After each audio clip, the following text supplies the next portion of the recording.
Hi, I'm Paul Verschoor, and together with my colleague Fernand van Siemens, we are speaking today with Alexander Nuyken about the role of collaboration in the emerging area of digital health. As partner and head of the life sciences sector in strategy and transactions at Ernst & Young, Alexander leads mergers and acquisitions in pharmaceutical, consumer health, and medtech areas. We're meeting for the second time now, Alex Nuyken. And now in the follow-up discussion from our first interview, we would like to look at a bit more detail at the question of digital health, developments in digital health, and what it really means for the notions and questions around collaboration. So Alex, maybe you can situate a little bit that discussion by saying why digital health is an important topic for you and also in your professional activities. So we are generating a ton of data points every day in hospitals, at doctors, in our daily lives that are completely lost. They are only individually used for each individual patient, if at all, if at max. So, and then they are basically lost because they basically are used for a direct interaction between patient and doctor. So I have this and that symptom, I took this and that medication, or did this and that workout, and now this and that hurts. This type of information is in an aggregated way very valuable because it allows us to draw conclusions on certain patterns or development paths for diseases where it's far too late to start when this is developed. Take diabetes, for example, and the use of sugar. If you have much earlier feedback on your lifestyle and what it means to your health, and if you get aggregated data from millions of patients in the world and can make more accurate predictions about what behavior is driving which outcomes. In theory, we all know of that, but if you basically live through your life and get pointers and alarm signals or warning signals already at a time when you can still do something about it, it's much more efficient.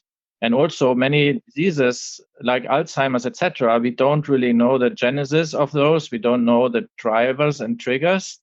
The more data we can collect, aggregate, and analyze, the more easy or the better we will get a view on what's actually causing the disease, what's the trajectory, what might be early warning signals that you should take serious, and on which basis you should consult a doctor or something like that. That's one area of connectivity that will create value for the wider community. Mm-hmm. So the other area, yeah?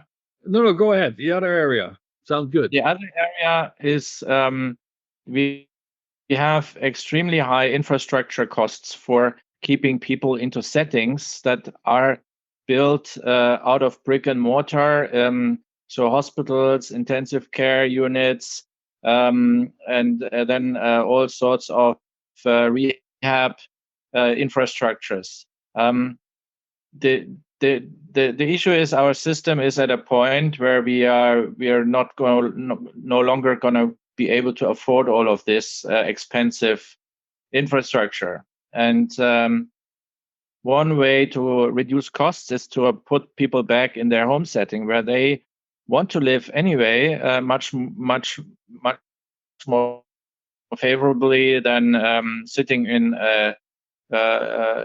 basically in a bunker somewhere and being monitored all the time. If you do that with digital tools, you enable them to be in their home setting and have the right monitoring of their rehab, of their evolution of their disease, and allow them to go back to a more normal life. Yeah, so that's another area where I think digital health is creating big opportunities. Right. And then a area is on the diagnostic side, If you go to a single doctor with your pain and ask for a diagnosis, you may or may not get the right answer. There's a lot of human potential for human error, and maybe not the best suited person is looking at what has been kind of taken as a picture, monitored, whatever. And with connected telehealth solutions, you can more easily consult the best experts in the world, do much of the diagnosis remotely, who are not doing anything else but looking at and based on an algorithm that selects the cases that are relevant. So you basically have a monitoring tool already that basically filters out out of 1,000 cases, the 5 or 10 that really need a doctor to look at. Out of the 1,995 are probably standard and can be very easily recognized by a machine. And the 5 where really an expert needs to look at, this can be a Chinese doctor or a US doctor in wherever, he is looking at those. And he's not doing anything else but looking at these pictures so that he has comparability. And that's his day job. He's being paid for this. And that's telehealth. Yeah, that's the opportunity to get the best opinion and the most accurate analysis of what a doctor can see. Those are 3 areas just exemplified where I see value created for the patient, for the community, by reducing costs, for the medical development of the medical knowledge to address diseases better. Right. So, Alex, I feel there's a little connectivity issue. I don't know if you noticed. No, I didn't. I could always hear and see myself very well. I don't know if you could. Ferdinand, do you have connectivity hiccups? Yes, a little bit. Sometimes okay. Alexander's voice is, it doesn't get through. Okay. Fine. But Alex, if there's something on your side, you can you can do. But okay, we move on. Okay, so there's 3 areas, right? It's basically big data, right? That on the one hand, then we have at-home treatment and diagnostics, telehealth, right? So this is also a little bit, if you want, the ambition and dream of digital health. But for each of these 3, do you have actual examples where this dream has been realized in a substantial way? Yeah, I think, in each field, this is already something that's not just kind of 10 years out thinking. This is already existing. Yeah? So in telemedicine, for example, or telediagnostics, such tool exists. So there are players who do this. It's just not yet fully established practice. There are some hurdles to take. Number one is, first of all, the hurdle of we do what we are used to. So technology advancement is not coming through if doctors are not willing to adapt and innovate the way they deal with their patients, or they do their business. Call it business. It is somewhat a passion, probably also, or there needs to be. Otherwise, it's not successful. But anyway, the other aspect is that in COVID we saw a boost in telehealth, in a sense that there has been many more applications or many more treatments being done remotely. Prescriptions being made remotely, and things like that. So there was an increase. I don't recall the number, but it was clearly more than double-digit growth. So probably in the more than 100% type of growth, and in that area. So I don't want to point to specific names in terms of this is the single company that is doing it. But if you look at the collaboration that, for example, J&J and Apple have on the applications of the Apple Watch, that you can actually get medical grade information out of your watch and use that for your monitoring, is one example. Yeah, so there are more than that. If you take the Da Vinci robot for surgery treatments, the doctor can sit anywhere in the world and treat you on the robot. In particular for very complex and complicated operations where you cannot bring the patient to the doctor. This is a very interesting way to get the patient treated with really laser sharp accuracy. Yeah. So you have I've seen this tool myself. I looked at a Da Vinci, and it was demonstrating how it operates. It's really fascinating. You can really millimeter precisely make cuts and everything. So it's really super sharp. Now I can't hear you. I actually know the Da Vinci very well. I've also used it. But we have this development in digital health. It's also, if you want, disrupting the current organization of how health is provided. So how does that change? I mean, does it bring in new stakeholders in the process? And how are these stakeholders in the end, if you want, motivated to participate in that process? Yeah, of course. I mean, this is clearly at the frontier of innovation, and also at the frontier of sectors. So there is the sharp distinction between healthcare and tech that's getting blurry. Yeah? So there are new players entering the health universe. You saw Amazon and Google entering the space, Apple being interested in the space. So the tech players, Microsoft having a lot of life science activity, really genuinely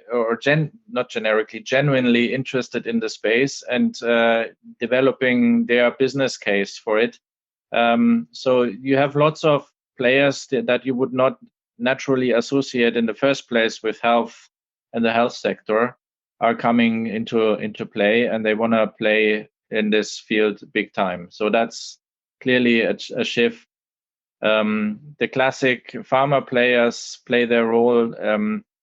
They are interested in particular when it comes to new payment or reimbursement models for their drugs. If you are outcome-based paid by the insurance, so if your drug is really only reimbursed when it helps the patient, you need to have tools to monitor the patient health and confirm that robustly to the payer organization. So you need to demonstrate that this medication prolonged the life of the patient, or I mean, it's easy to prove if it cured the patient, but in many cases, cancer treatments are not a cure, but just a life prolongation. Mm-hmm. And how do you monitor that? And how do you prove that your drug was the cause for that? And yeah, these kind of questions. But then, let's then zoom in. For instance, in some sense, you want to change medical practice, and that means you have to overcome the habits that now are in place in terms of treatment guidelines, the training of medical staff, and so on, which might give you an inertia in actually managing this reorientation towards digital health. So how do you get that community on board in this process? It's all about education and the right incentives. It's easy to say, it's hard to be done. Yeah. So education starts in a med school and in the practice year, etc. And doctors usually do as they are trained. They even use the devices they are trained on. That's why medtech players are very keen on getting medical students using their innovations, because that's then how you start the life cycle of the product, because until their retirement, they probably stick to that device in doing their treatments. At least that was the case in the past. So this one theme, how to break into this the medical education, and how do you train doctors that are already practicing and active, so beyond their initial training, to get to change the direction. That's one thing. The other thing is the incentives, and there are clearly monetary incentives that also count. If you are basically, as a medical practice, getting benefits from these tools that directly translate into profitability of the practice, then it clearly is an incentive that is very strong. Mm-hmm. But now, on the other hand, so when we spoke last time about collaboration in your broader business environment, you emphasized very much this notion of goals and motivation. But in some sense, now you seem to emphasize more this idea of, okay, let's bring up a new generation because the current one is actually already lost for this purpose. So is goal setting then not anymore an option? It is. The goal should be for anyone in the medical profession to treat the patient in the best possible way, and ideally cure his disease or prevent him from getting the disease. So that's part of the purpose of the medical profession. So anything that can be brought under that definition of the purpose of what we are doing should be already considered. And then I think the next step is really to get alignment between the goal of making the patient's life a better one with what the doctor is actually permitted and incentivized to do from all the environment around it. Is it too burdensome and complicated on the data protection side to actually get into this? There are no lawyers. They are scared of these heavy lifting on the legal side. Then the easiness of use. So there are no technicians. They don't really necessarily understand the device or the technology or the software, what it actually does and how reliable it is. I think that is one other element where you need to get their buy-in. So make their life as easy as possible and make it for them as beneficial as possible. I think that's the other element. And so first of all, it needs to have proven positive impact on the treatment. Second, it needs to be beneficial and easy to use and beneficial to their. But you're saying for those stakeholders in the medical profession, this idea of higher quality of care would still be a relevant component in getting their buy-in. It's a component. I think it is. I truly believe that that's the majority of the medical profession is genuinely willing to improve the lives of their patients and better the outcome of their treatment. Absolutely no doubt about that. But it also needs to be made easy and be facilitated by the organization or the system, because what we too often have is scarcity of resources, constraints in terms of willingness to support this type of innovation, because it's not regarded as valuable by the reimbursement system. They are not getting paid for it. Why should they do it? This are all blockers and obstacles. Yeah. But now at the other side, also another stakeholder group you mentioned are now the patients. That as opposed to going to the hospital, you want them to stay at home. And now they get interfaced to interventions and monitoring and diagnostics through technology. So how do you get them to go along with that, because they might say, well, I prefer to speak with a human being directly, physically at the hospital. Yeah, and that's interesting to see that we had this COVID effect. Yeah, so people did not want to see a doctor physically, but they wanted to get medical advice. And here the solution came in. Yeah, so and once this is a little bit with like with Amazon shopping or other things. Once you're getting used to it and you see this is easy, I just click on a few buttons and then I get next day my delivery. The same applies to other things in life. So people will not go back to their previous behaviors, sitting in a waiting room at the doctor's for 2 hours in order to get an appointment, but rather do it online and get it more easily with less burden. You don't need to drive through the city. You're not sitting in a room with all sorts of coughing and sniffing people who are severely ill, and you get more sick out of this waiting room than you entered it. That's not what people want. And if they recognize the easiness of the interaction and like we do now, have a picture of them and not just talking to a machine, I think that people will learn to use it and appreciate it. But on the one of there's a very central question then of trust, right? Yeah. So how do you then instill trust in that end user, in this case the patient, in that new pipeline of communication with the provision of healthcare? Yeah, I mean, first of all, and that's balancing maybe a little bit my statement from before, you need to have the proper regulation in place that protects data, and you need to trust that this regulation is not only on paper but also the practice, the lived practice, right? So that's number one. You need to have trust in the system that it's not being abused, it's not being hacked, it's safe, your data is at a safe spot, things like that. Yeah, so that's clearly a prerequisite to provide to give your data.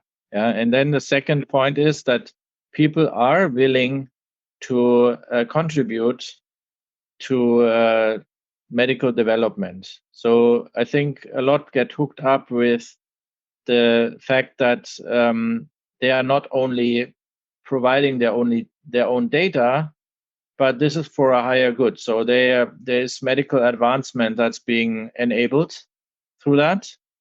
And second, they are getting something back on the long term. That's a little bit the quid pro quo. So if I get my data points, if I'm a diabetic, for example, I share my data points on my disease development.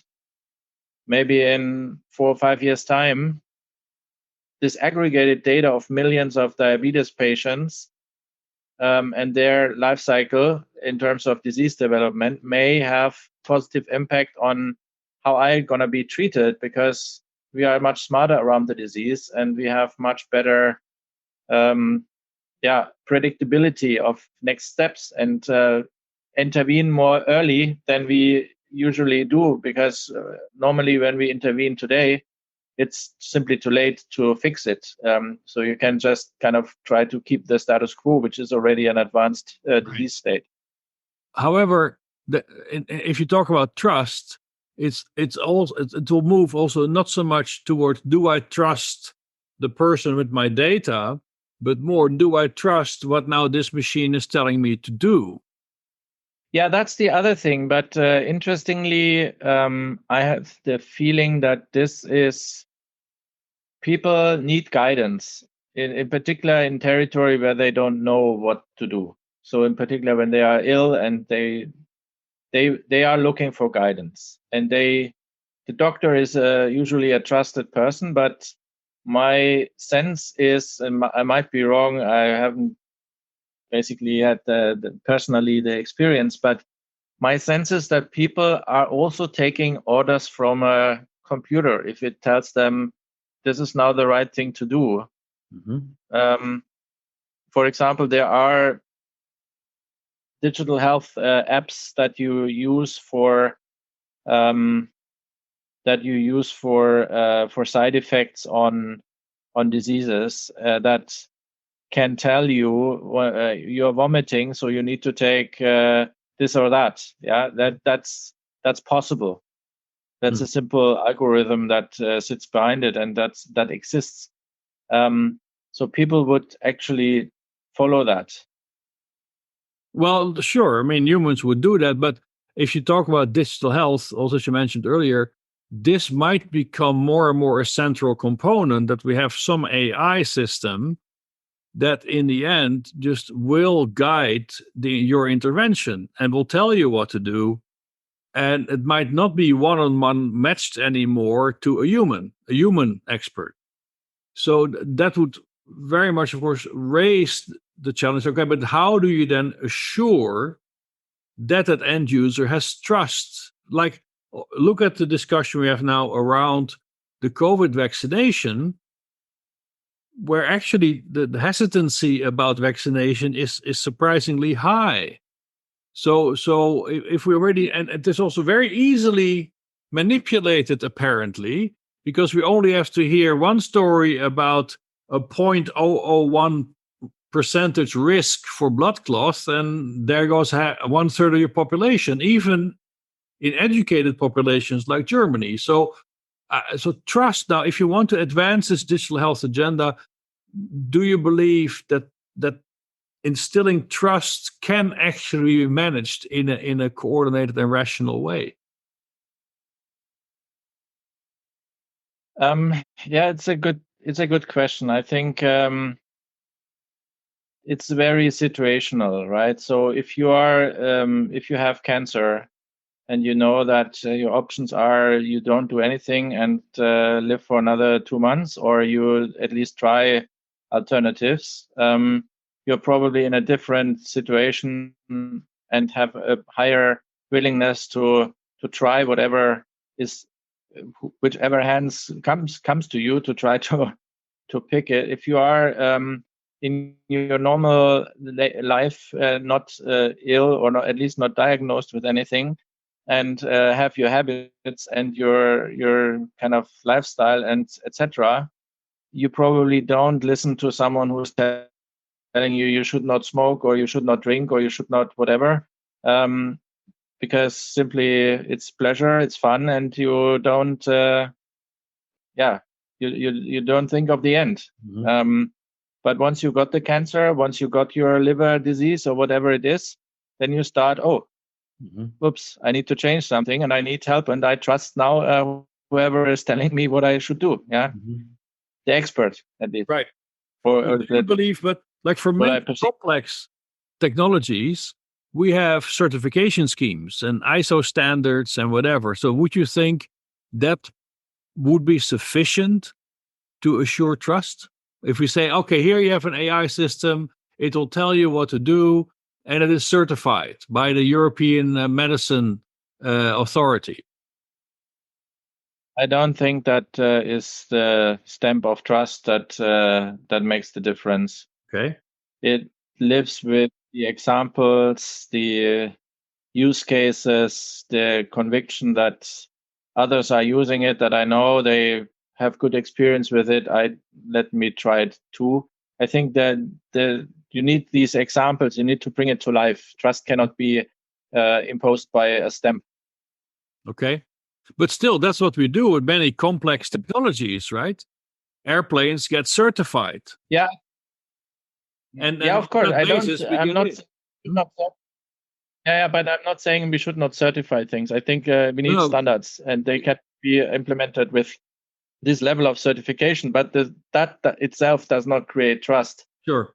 Okay. So that's what it's a necessary condition, but it's not sufficient. So what would be sufficient then? What would be the magic transition to assure trust? I think a big is understanding. So you need to find a convincing and a transparent way of showcasing the benefits versus the downsides. I think if people get the feeling you are hiding something, or you are just kind of showing the shiny side and not making clear what the whole picture looks like, people don't want to. I mean, you see this in this vaccinations topic that you raised. Number one is the single bad message that kills, or at least makes people uncertain. So, I don't want to get a blood clot. I don't have COVID right now. Why should I? The risk is high perceived, even if it's not high statistically. But if you are the one you're getting it, you probably say, why did I then get into this? So I think that's one thing. And the other one is that if people have the feeling they are pushed in a direction without the proper explanation, then it's causing resistance. That's a little bit these strange animals of Querdenker in Germany, and they probably exist everywhere in the world, who contrarians all about being manipulated. So if you start thinking, okay, someone is trying to manipulate me here, then they are creating resistance as well. Right. With very obscure arguments, to be honest. But anyway, this. But obscure arguments seem to work, right? So so the other possible source to instill trust in those end users, as you say, right, might be evidence, right, knowledge. Yeah. But do you believe that is sufficiently developed in all these domains? Because there, of course, the risk might be that evidence as such is very opaque for a non-informed outsider. So here I am, now I have cancer, I get some complicated immune therapy. Okay, well, it will take me ages to figure out what that really means. Yeah. And that is also then the role of the expert in today's system, that I talk to my doctor because my doctor knows, so I don't need to know, but I trust my doctor, right? So if we remove that authority from the delivery of healthcare and replace that with technology, how then do we find an alternative to that authority that tells us what to do? Because in some sense, what's interesting, our traditional healthcare system has reduced collaboration by making the patient really a patient. That means disempowered, lack of autonomy, you're told what to do. But if we move to digital health, we also are actually proposing a different kind of system where the end user, the patient, is more empowered, autonomous, and an agent in the whole system. Yeah. So that requires also quite a cultural change in how we deliver healthcare. And is that really realistic in most of our of the societies that we live in?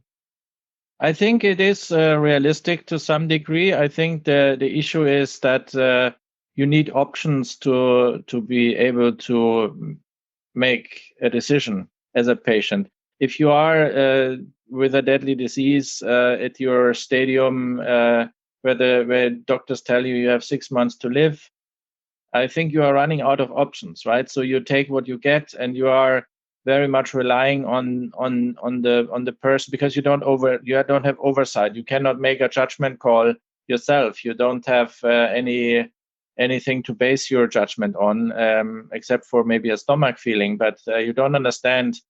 You don't understand the treatment. You don't understand the options anyway. So you need to get a steer. Otherwise, you're not doing the right thing. So the increased autonomy is maybe more for the preventative space, where you have the options to continue your disastrous lifestyle or change it, change your habits, stop smoking, stop drinking, stop whatever is detrimental to your health, and find alternatives to have a life that is satisfying and pleasure. It gives enough pleasures as well. Yeah.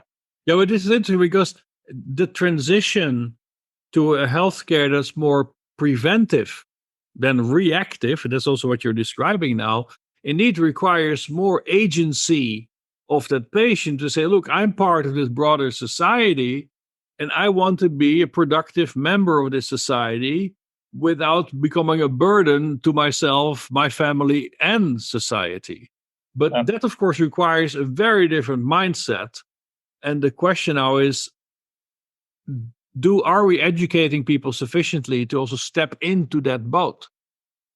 I think this is a process that takes time. It's looking back at the environmental movement and how people think today about the environment versus how they thought maybe 20 years ago has shifted dramatically. And I think the same is going to happen when it comes to health and their own behaviors. I think this is nothing that you can generate overnight.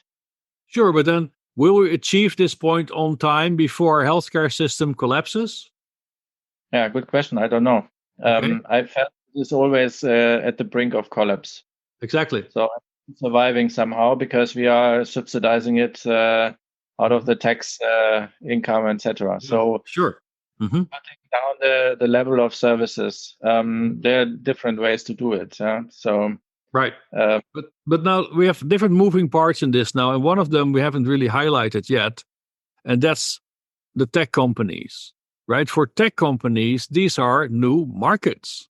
And it might have been adolescents, it might have been group X in society. Oh no, health is a great market for us, right? So then do you think that the issues we just discussed about goals, patient quality of life and health, trust, are then also goals that these stakeholders easily relate to or also sincerely relate to? Yeah, I mean, why not? Yeah, it's not, ultimately, everyone who is, they're all businesses. Yeah, they are trying to generate revenues. I don't blame anyone for doing that. Even someone who is a doctor or running a hospital is ultimately somewhat a business. Yeah. Yeah, but I understand that, Alex, but take Facebook, right? Yeah. If Facebook would give me health advice, I would really be very concerned because we know actually Facebook is in full out assault on health, certainly on mental health in our society, in order to drive revenue, because in the end, they're an advertisement company. Right. Yeah. So this and it's okay. This is then a dilemma we got to work with, and because they have proven to be unreliable and they have proven to be really undercutting and eroding the foundations of our society. And now, in some sense, we want to bring them into a domain that is very central to our individual and collective well-being. Yeah, I think first of all, I haven't seen any initiative on the health side from Facebook yet. I can't comment on that. But I would not cut all the tech companies over the same judgment, or I don't know if I'm expressing that correctly. But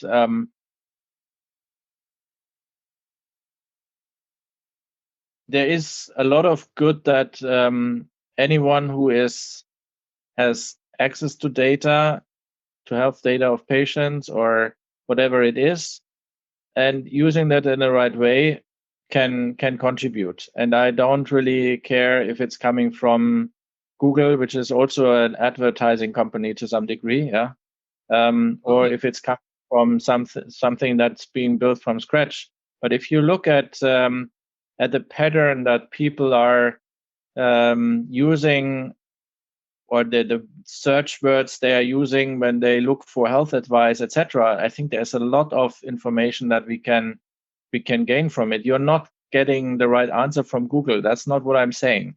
Yeah. So don't Google if you are sick. That's making it worse. Mm-hmm. But No, there's a lot of information that we can gain from what people are looking for when they have a certain disease. Yeah, but I think that's super helpful. Sure, but if that information is with Google or Facebook, you're never going to get it unless you pay for it.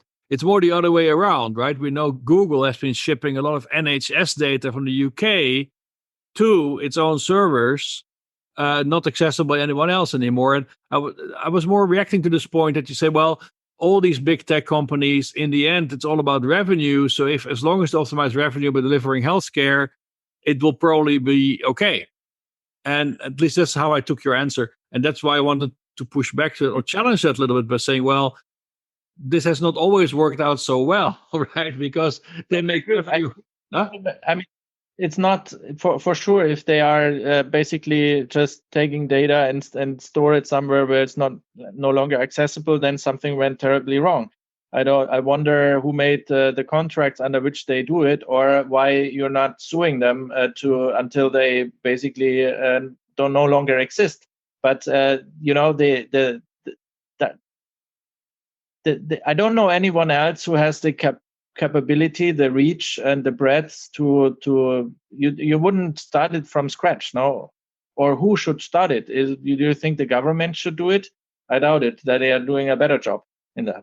So, well, but there lays an interesting challenge, right? Because we do know we have to bring in technology to advance this. It's absolutely necessary.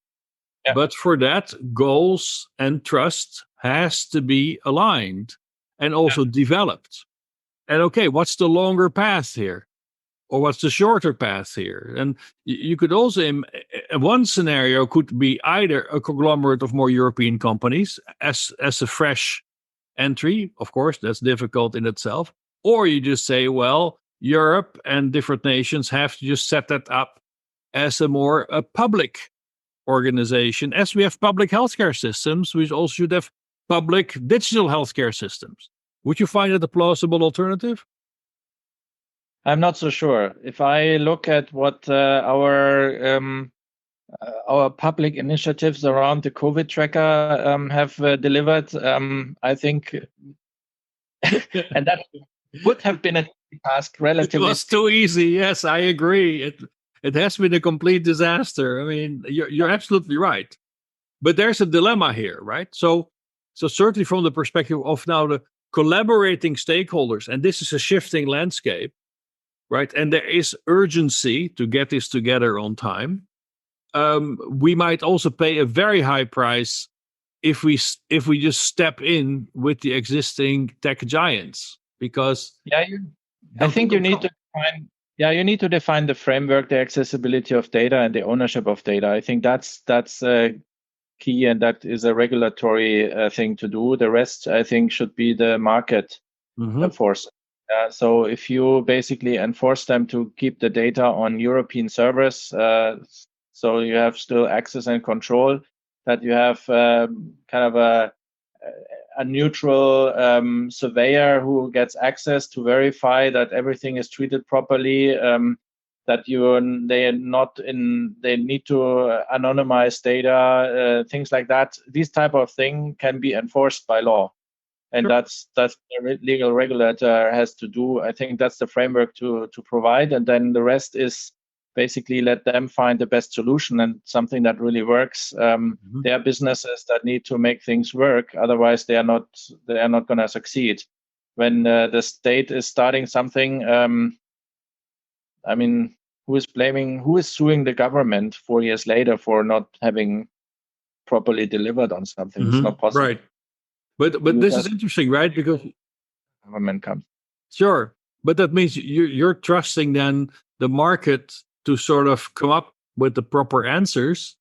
However, I would see a challenge there with this question of evidence, right? This is also, of course, the big challenge of the pharmaceutical industry, because there they would say, now, well, certain things we just don't pursue anymore because we don't think the market is interesting enough. So if we now start to rely on market mechanisms to do that, they might not serve the actual goals and values of a healthcare system we want to build. But you see, I mean, look at the rare disease area. Yeah, you have diseases with 1,000 patients globally per year, or less than 1,000, 100 patients, and you can still make it work. That you find solutions for them by giving the right incentives. How did they do it? You get it reimbursed. I mean, the 100 patients per year, they don't make a huge difference to the healthcare system. Even if you reimburse the medication with $1 million of dollar per medication per treatment, they do it, and that works. So we have a treatment for deadly diseases that are extremely rare. Mm-hmm. So that's a way how we made it work for both sides. The pharma company sees value in spending money on it because they can earn money with it. And for those patients who were death sentenced before, we have now a solution. Yeah, so I think that's the market you create by setting the right incentives or balance those things. But so, Alex, in what time frame do you think we can really start to speak in, let's say, in Europe, about digital healthcare being the standard of care? Oh, the standard of care, I think we are still some way out. An evolving digital health ecosystem we can observe already today, and I think there are big learnings out of the crisis and some heavy advancements that will remain valid even after COVID. Mm-hmm. Is our daily news flow. And I think it's an accelerator. So we definitely, I would say, over the next 5 to 10 years, we see dramatic changes in mental health and how patients are treated. And what's the biggest risk that we face in growing in that direction? Yeah, losing the trust of the people. So it comes back to what we discussed. People are very nervous about single examples, even they are statistically maybe not meaningful. Even a single data leak can already cause the loss of trust and reverse some of the developments or slow them dramatically down. Right. So we need to be very careful that this doesn't happen. And how would the stakeholder landscape then shift by the time we're there? So how many of the stakeholders that are central now will have fallen out of the boat by then? Let's say hospitals, right? We might not need that many hospitals anymore, or centers, health centers, because everything is moved to that home context. Yeah, I think there definitely will be a shift, but we will not get rid of hospitals at all. They need to adapt to this new environment. I think it also allows them to get more efficient. So more predictability on how long patients stay, better manageable workflows in the hospital that allows them also to become more profitable, because that's the other part of the equations. Hospitals are, at least if they are not part of a bigger group, rarely profitable. They are usually loss-making. And we need to solve that. Otherwise, the system, I mean, we can only afford this to some extent. Yeah. Ultimately, the system is at the brink, as I said, of collapse. And would you expect that this also will have a measurable impact on life expectancy in Europe? It definitely will. Definitely will. I'm pretty sure there's impact. No, but I mean, life expectancy is growing, and I'm pretty sure it will further grow with, in particular, prevention and change of lifestyle that can only be steered through early monitoring, through big data collection, and through better learning about what behavior has which consequences. Right. Ferdinand, would you like to add something? You have a question? Well, I have a maybe question that picks up on something that we discussed before, just a new sort of angle on this adoption issue. because maybe let me just briefly come back to that. Because you said, well, the doctors, they need to have the right incentives to adopt these new technologies, and that in general they care for the health of their patients.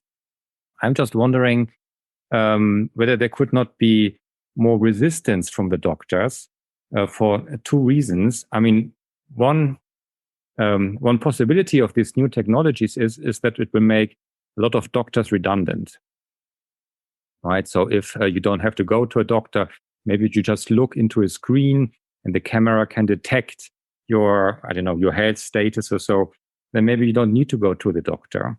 And so there might be instrumental reason for doctors to resist these kind of technologies.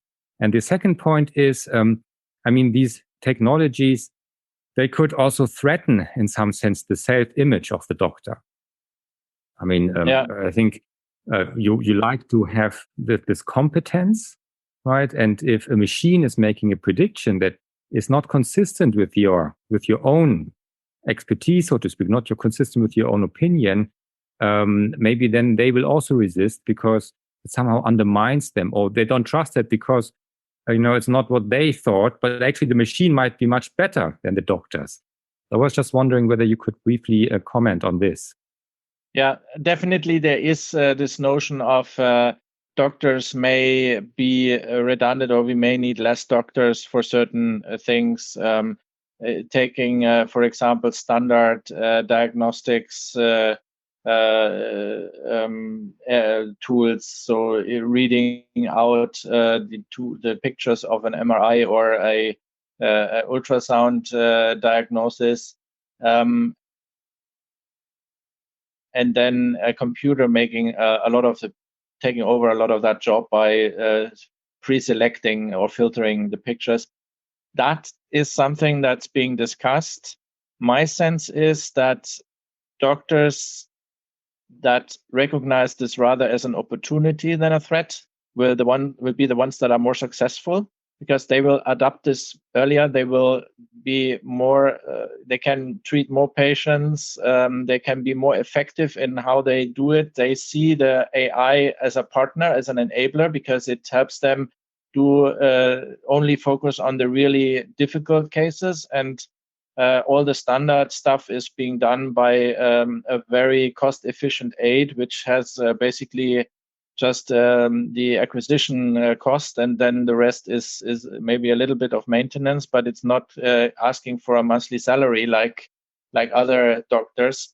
1 second, I need to give some signals. I have someone here asking for my next advice. But the thing is that threat. I think, the concern exists. I see this in various discussions, but again, the doctors who take this on as an opportunity rather than a threat will be the ones that will be successful with it, in my view. Okay, Alex, thank you very much for this conversation. We learned a lot about... Hi, you listened to one of our podcasts in the series on collaboration, produced by the Instrument Forum and the Convergent Science Network. You can find more episodes on our website.